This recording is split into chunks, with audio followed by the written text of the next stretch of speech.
নিষ্পেষিত মানুষের আশা আকাঙ্ক্ষার প্রতীক বাংলাদেশ জামাতে ইসলামী ভোলা জেলা শাখার রশিদ আজকের এই স্মারকলিপি প্রদান অনুষ্ঠানে আমাদের মাঝে উপস্থিত হয়েছেন ভোলা 1 আসনের নুরুল ইসলাম।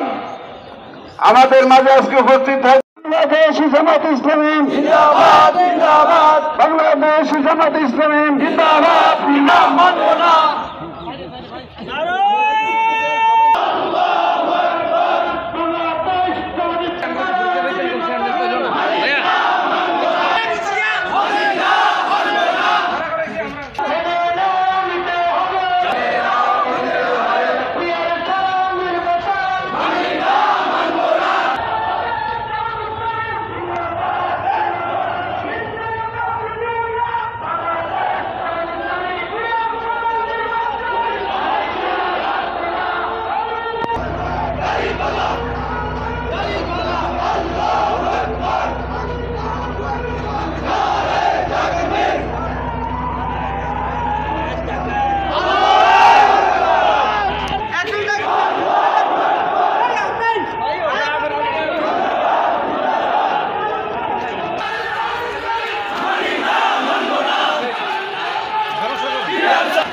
সাবেক মহাদেশ 2 আসনের সংসদীয় আসনের জামাত মনোনীত মুফতি মাওলানা মোহাম্মদ ফজলুল করিম ভোলা জেলা বিষয় সরকারের ঘোষণা অনুযায়ী আগামী ফেব্রুয়ারিতে অনুষ্ঠিতব্য জাতীয় নির্বাচনের পূর্বে জুলাই জাতীয় সনদ বাস্তবায়ন আদেশ জারি ও উক্ত আদেশের উপর গণভোট আয়োজন সহ 5 দফা বাস্তবায়নের দাবিতে স্মারকলিপি। মাননীয় প্রধান উপদেষ্টা, আসসালামু আলাইকুম ওয়া রাহমাতুল্লাহ। 2024 সালের জুলাই আগস্টের সফল গণ অভ্যুত্থানের পর জনগণের অভিপ্রায়ের পরম অভিব্যক্তি জাতীয় ঐক্যমতের ভিত্তিতে আপনার নেতৃত্বে অন্তর্বর্তী সরকার গঠিত হয়। অন্তর্বর্তী সরকার দায়িত্ব গ্রহণের পর রাষ্ট্রের প্রয়োজনকে সামনে রেখে জনগণের প্রত্যাশা পূরণের লক্ষ্যে গণহত্যার বিচার, রাষ্ট্র সংস্কার ও স্বৈরাচার ফিরে আসার সকল পথ রুদ্ধ করার প্রত্যয় নিয়ে ন্যায় বিচার প্রতিষ্ঠার জন্য নিরলসভাবে প্রচেষ্টা চালিয়ে যাচ্ছে। এ লক্ষ্যে গঠিত হয় বিভিন্ন সংস্কার কমিশন। কমিশন 166টি প্রস্তাবের ভিত্তিতে রাজনৈতিক দল সমূহের সাথে আলোচনায় মিলিত হন। দীর্ঘ আলোচনার পর 84টি প্রস্তাব সিদ্ধান্ত আকারে রাজনৈতিক দল ভিন্ন মত পোষণ করায় সেগুলিতে গুরুত্বপূর্ণ সিদ্ধান্ত গ্রহণ করা সম্ভব হয়নি। মাননীয় প্রধান উপদেষ্টা, সরকার ইতিমধ্যেই জুলাই জাতীয় ঘোষণাপত্র ও জুলাই জাতীয় সনদ প্রস্তুত করেছেন। দেশের প্রতিটি রাজনৈতিক দল জুলাই জাতীয় ঘোষণাপত্র ও জুলাই জাতীয় সনদে প্রয়োজনীয় সংশোধনী সহ তাদের পরামর্শ সরকারের নিকট উপস্থাপন করে। বাংলাদেশ জামাত ইসলামী বরাবরই জুলাই জাতীয় সনদকে আইনগত ভিত্তি দেওয়ার বিষয়ে জোরালো ভূমিকা পালন করে আসছে। জাতির ক্রান্তি লগ্নে ডক্ট্রিন অব নেসেসিটি হিসেবে অতীতের বিভিন্ন নজির ও উদাহরণ তুলে ধরে জুলাই জাতীয় সনদের আইনগত ভিত্তির বিষয়ে জামাত ইসলামীর অবস্থান বারবার ব্যক্ত করে আসছে। এ লক্ষ্যে জুলাই জাতীয় সনদের আইনগত ভিত্তি দেওয়ার জন্য আইন ও সংবিধান বিশেষজ্ঞদের মতামতের ভিত্তিতে জামাত ইসলামী ইতিমধ্যে সরকারের কাছে লিখিতভাবে 2টি প্রস্তাব করেছে। প্রথমত, জুলাই জাতীয় সনদের জন্য সংবিধান আদেশ জারি করা।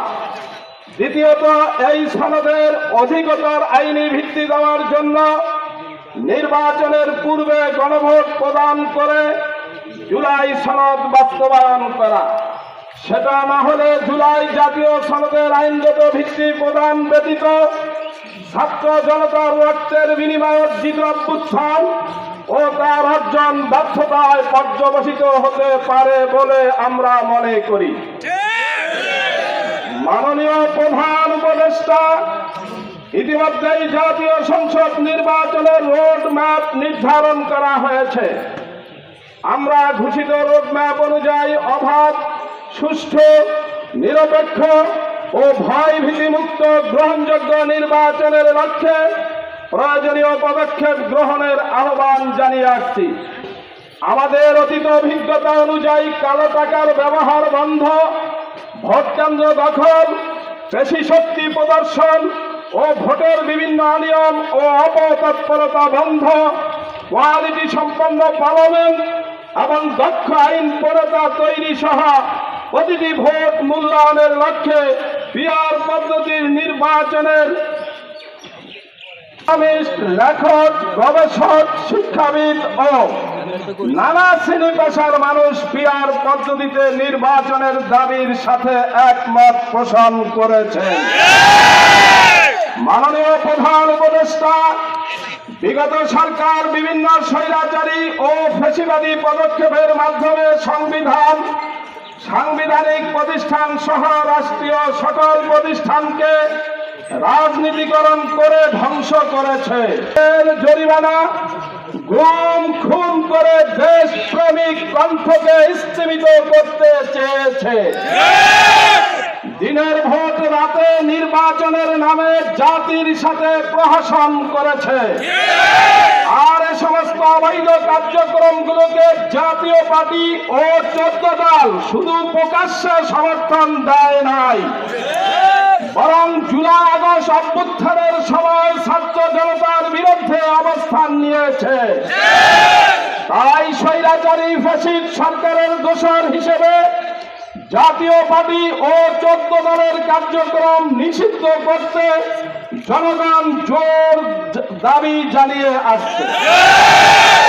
মাননীয় প্রধান উপদেষ্টা, আমরা লক্ষ্য করছি জনগণের দাবি সমূহ কার্যকর করার কোন পদক্ষেপ গ্রহণ করা হচ্ছে না।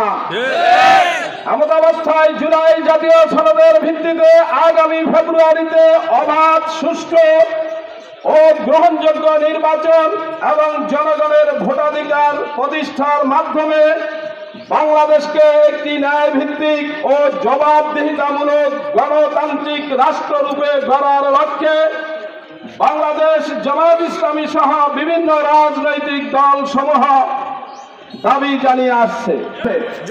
এ সমস্ত কর্মসূচিতে সারা দেশে বিপুল সংখ্যক জনগণ অংশগ্রহণ করেছে। অনুষ্ঠিতব্য জাতীয় নির্বাচনের পূর্বে জুলাই জাতীয় সনদ বাস্তবায়নের আদেশ জারি ও উক্ত আদেশের উপর গণভোট আয়োজন করা। দাবি 2, আগামী জাতীয় নির্বাচনে উভয় পক্ষে পিআর পদ্ধতি চালু করা। দাবি 3, অবাধ, সুষ্ঠু ও গ্রহণযোগ্য নির্বাচনের লক্ষ্যে সকলের জন্য লেভেল প্লেইং ফিল্ড নিশ্চিত করা। দাবি 4, ফ্যাসিস্ট সরকারের সকল জুলুম, নির্যাতন, গণহত্যা ও দুর্নীতির বিচার দৃশ্যমান করা। দাবি 5, স্বৈরাচারের দোষর জাতীয়বাদী ও 14 দলের কার্যক্রম নিষিদ্ধ করা। আমরা মনে করি উল্লেখিত দাবি সমূহ বাস্তবায়িত হলে জনগণের আস্থা পুনরুদ্ধার হবে, রাজনৈতিক স্থিতিশীলতা ফিরে আসবে এবং আগামী ফেব্রুয়ারিতে জাতীয় নির্বাচন আয়োজন করা সম্ভব হবে, যা বাংলাদেশকে একটি অনন্য উচ্চতায় আসীন করবে। তাই আমরা জনগণের পক্ষে উপরোক্ত 5 দফা দাবি বাস্তবায়নের জন্য আপনার নিকট জোর দাবি জানাচ্ছি। হোসেন জেলা আমির, বাংলাদেশ জামাত ইসলামী ভোলা।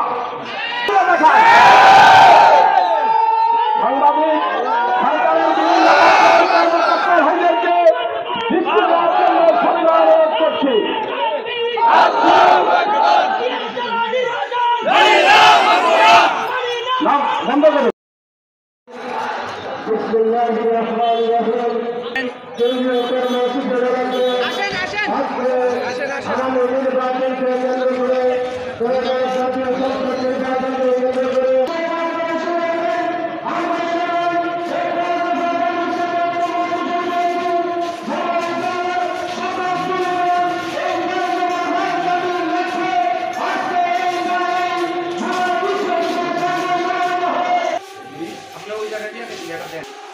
আরো পিছিয়ে যাই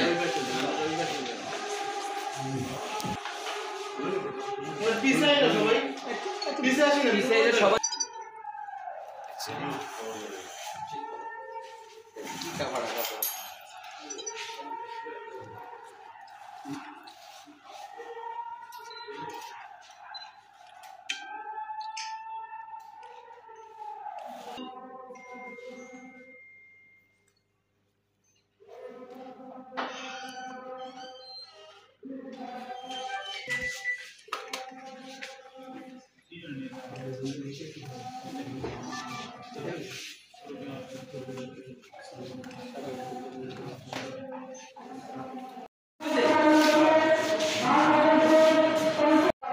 স্যার আবার প্রথম থেকে বলুন, সবাই রেডি না?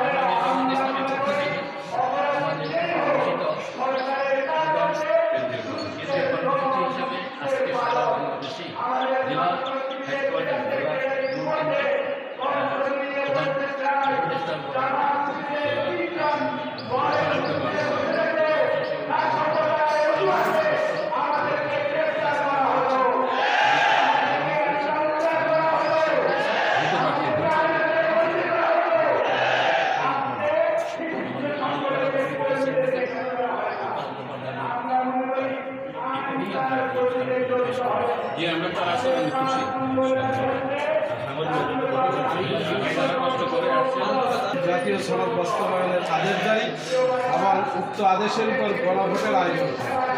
দ্বিতীয় দাবি, আগামী জাতীয় নির্বাচনে উভয় পক্ষে পিআর পদ্ধতি চালু। তৃতীয় দাবি, অবাধ, সুষ্ঠু ও গ্রহণযোগ্য নির্বাচনের লক্ষ্যে সকলের জন্য লেভেল প্লেইং ফিল্ড নিশ্চিত করা। চতুর্থ দাবি, ফ্যাসিস্ট সরকারের সকল জুলুম, নির্যাতন, গণহত্যা ও দুর্নীতির বিচার বিশ্বমান।